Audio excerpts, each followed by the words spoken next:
Bonjour, bonjour à tous. Je suis Guy Morel-Assoba, responsable en charge de l'expérience client et de la qualité de service. Je vous remercie de m'avoir fait l'honneur d'être le premier intervenant de cette session. Nos managers vous parlent. Alors, pour me présenter, je suis titulaire d'un diplôme de spécialité en négociation et communication multimédia, titulaire d'un master en marketing et d'un master en banque, finance et assurance que j'ai obtenu donc tous les diplômes en Côte d'Ivoire. Et je suis spécialiste certifié en expérience client, diplômé de la Customer Experience University de Londres. Voilà, donc j'ai travaillé pendant 8 ans dans le secteur de la communication et depuis 2011, j'exerce dans le secteur des banques, des finances, soit ça fait environ 12 ans.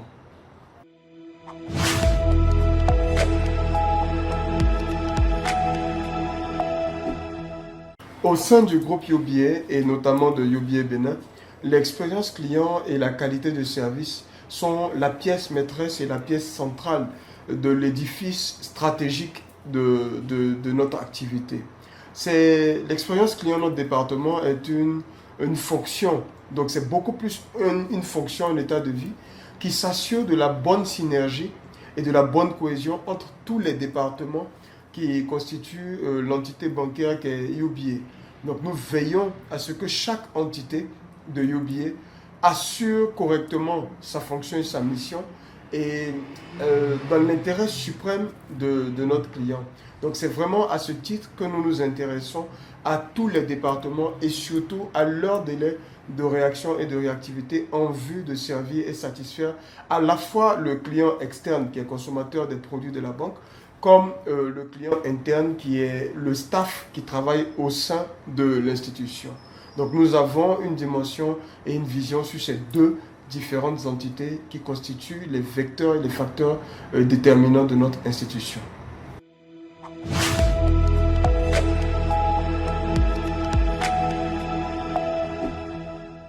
Déjà, en tant que personne, je m'inspire beaucoup des grands penseurs. Je m'inspire beaucoup aussi des personnes qui sont aujourd'hui des personnes à succès. Succès, je parle de succès avéré, des personnes qui ont prouvé quand même qu'elles avaient quelque chose, un certain bagage à offrir. Donc je m'inspire beaucoup de leurs expériences, je m'inspire beaucoup de leur parcours pour me permettre de me créer des idées, me permettre de pouvoir être résilient et me permettre de pouvoir obtenir la meilleure approche possible dans la démarche de travail que j'ai au quotidien.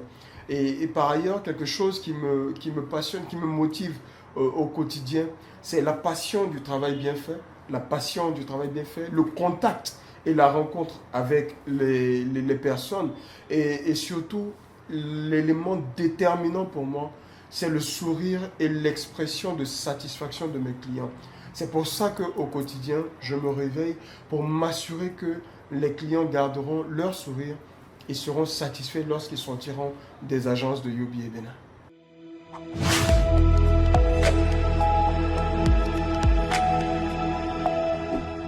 Waouh, il y en a en termes de difficultés, il y en a, mais je pourrais parler peut-être des deux plus grandes difficultés qui sont réellement le recommencement et l'adaptation. Le recommencement et l'adaptation à mes nouvelles fonctions. À la base, je suis littéraire à la base de formation et puis après marketeur.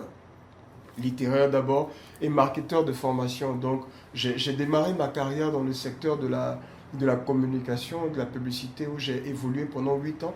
Donc c'était un secteur dans lequel j'étais à l'aise. Et puis il m'a fallu tout recommencer lorsque je suis arrivé au Bénin après avoir été grugé par l'entreprise qui m'avait fait venir ici. Donc j'ai dû tout recommencer, mais vraiment tout recommencer. Donc j'étais déjà à un certain niveau de responsabilité lorsque j'ai switché, donc lorsque j'ai bougé vers la banque.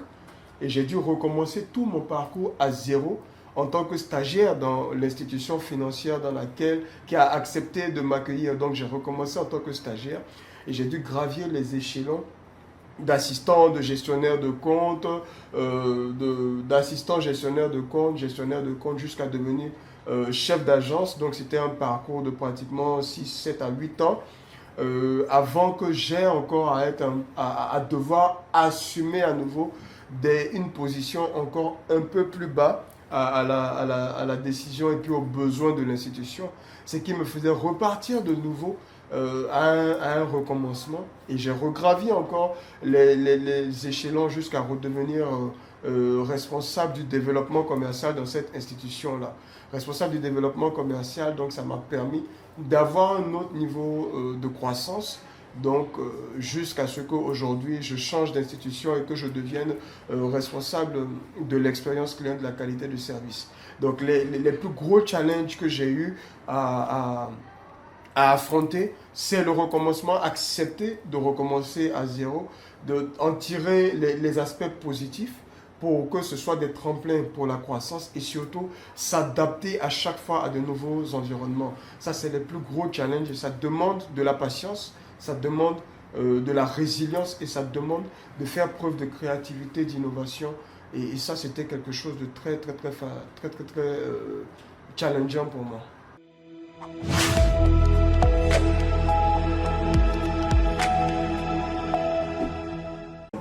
En fait, l'expérience client, c'est l'ensemble des émotions, des sentiments qu'un client vit dans toutes ses interactions avec l'institution, avec une entreprise.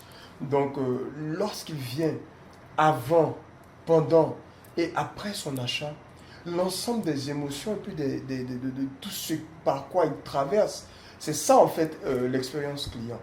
Dès que le client gare devant une institution, rien qu'à l'accueil de l'agent de sécurité qui va l'aider à garer, rien qu'à l'accueil des agents, dans l'achat du service, et comment est-ce que les membres de l'institution se comporteront avec lui après qu'il a acheté le service, donc le service après-vente, tous ces éléments, l'ensemble de ces interactions constituent l'expérience client. Donc ça va vraiment au-delà de ce que tout le monde connaît usuellement qu'on appelle la qualité de service. Ça demande vraiment de calibrer chaque étape du parcours du client dans l'entreprise. Donc c'est ça l'expérience client.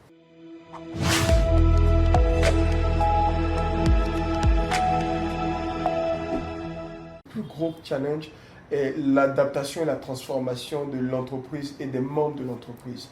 Les entreprises sont des grosses machines la plupart du temps. Donc ce sont des processus qui sont déjà définis. Lorsque on implémente un parcours d'expérience client, ça nous demande de repenser le parcours, ça nous demande de repenser qu'est-ce que le client vivra à chaque étape. Et lorsque vous le repensez, lorsque vous définissez ce que vous voulez que le client vive à ce moment-là, ça demande et ça exige de pouvoir recalibrer les habitudes de l'entreprise et les habitudes du staff sur ce nouveau parcours-là. Et donc, ce chemin de transformation, ce chemin de changement d'habitude est ce qui constitue le plus gros défi de l'expérience client. Un très bon parcours designé entraîne une expérience totalement wow de la part du client. Mais si il est mal designé, il est mal parcouru, ou bien le personnel de l'institution est réfractaire au changement, aux modifications, aux nouvelles exigences qui s'imposent à lui, à partir de ce moment-là, le parcours du client ne sera pas parfait du tout.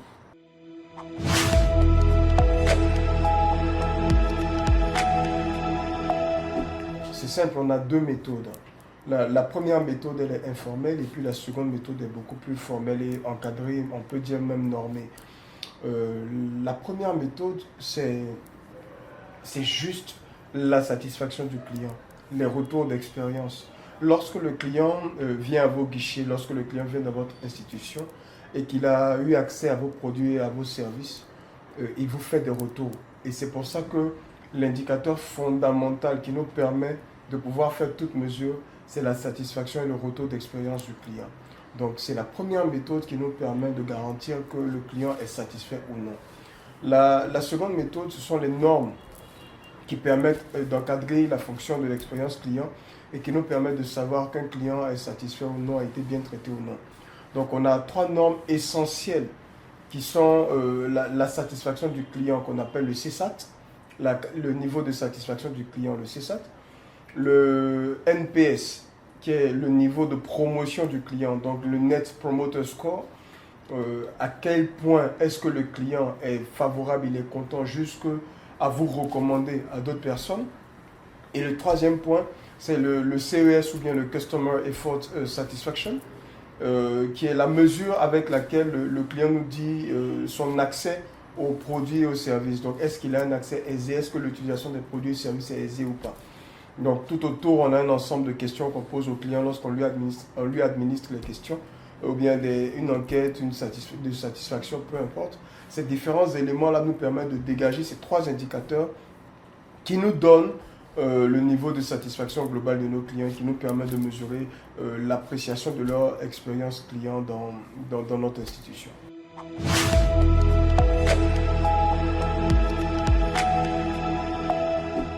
Alors, devenir manager, c'est un marathon. C'est un marathon, ce n'est pas une course de vitesse. Devenir manager, c'est un travail de longue haleine qui demande de la résilience, c'est-à-dire s'adapter et puis supporter vraiment dans le temps de beaucoup de choses.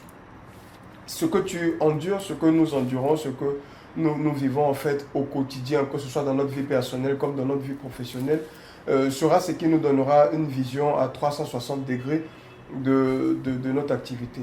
Bien entendu, il faut apprendre aussi le métier. Apprendre le métier de chacun des collaborateurs et surtout apprendre des collaborateurs. Donc ça demande de l'écoute, ça demande de la formation, ça demande de l'auto-formation, de l'autodiscipline. Ça demande de maîtriser la gestion du temps, de maîtriser les techniques d'encadrement des autres personnes et tout. Et ça demande vraiment tout ce travail-là. Donc on devient manager au fil de ses expériences, au fil des leçons qu'on tire de notre vie. Et ce n'est pas quelque chose qui est impossible, mais ça se fait dans le temps. Alors je dirais vraiment à tous les jeunes qui aspirent à devenir manager, soyez déjà, avant d'être de bons managers, soyez déjà de bons employés, soyez déjà de bons collaborateurs, soyez déjà de bons exécutants et apprenez le métier. C'est lorsque tu as de bonnes bases sur le métier, sur les relations humaines, sur les relations professionnelles qu'après tu peux facilement devenir un bon manager. C'est le conseil et le malheur que je peux souhaiter à chacune des personnes qui m'écoutera en ce jour. Soyez de bons managers après avoir été de bons collaborateurs et de très bons exécutants. Et je vous souhaite vraiment de le devenir des managers. Et l'expérience client n'est pas quelque chose qui se fait uniquement dans le cadre de la banque. L'expérience client se fait chez tout le monde, même dans les relations interprofessionnelles. Lorsque quelqu'un vient vous rencontrer, quel est le souvenir qu'il a de vous en tant que personne? Quel est le souvenir qu'il a de vous en tant que commerçant, vendeuse de riz, vendeuse à tassis, vendeuse de pagne, vendeuse de produits en ligne? Quel est le souvenir qu'il a de vous? C'est l'expérience client. Quelles sont les émotions à votre contact? Et après, par derrière, qu'est-ce qu'il a comme souvenir? Qu'est-ce qu'il garde de vous en tant qu'institution? Alors, je vous remercie pour ce temps passé ensemble et ce sera au plaisir de vous revoir très prochainement dans nos prochains podcasts sur la page de UBA Bénin et peut-être sur ma page personnelle. Merci beaucoup. UBA, Africa's Global Bank.